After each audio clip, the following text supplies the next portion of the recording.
Okay, this video is about rear view mirrors and how they always constantly break off in these Chevy trucks, some Fords, whatever it is. Any of them that stick to the glass like this, I tell you, every time I have a person sit in the middle, and I do have seatbelts for it, so I do have seatbelts for third person.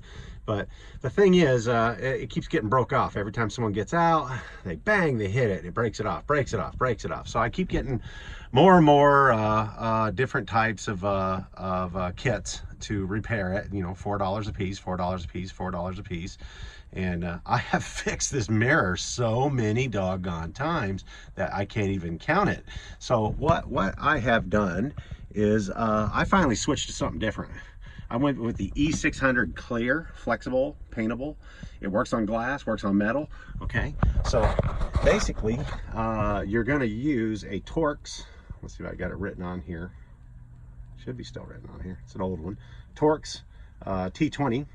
Torx T20, if you can see that there, a Torx T20, and you go up in here and you're going to unloosen that screw right there, and it'll leave a little shiny silver plate right there,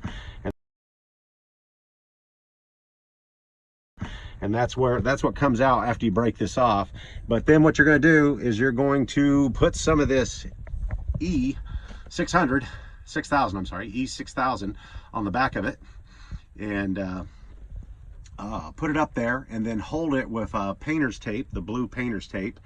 And I had to leave it there because it's freezing cold, so I had to leave it on there, just the metal piece, not with this on there. Don't put that on there yet.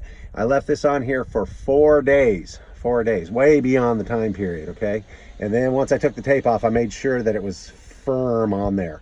Okay, and now my mirror is good as new. I can jiggle it, I can shake it, I can move it, I can twist it, and it's holding it. So so far so good on this. I think it works. It's a lot better than those other kits, because if you even do what I just did, pull down hard, it snaps right off with the other stuff that you buy at you know, your automotive supply place. So like I said, E6000, I bought mine at Lowe's, and it works for me. So God bless, and hope this works for you.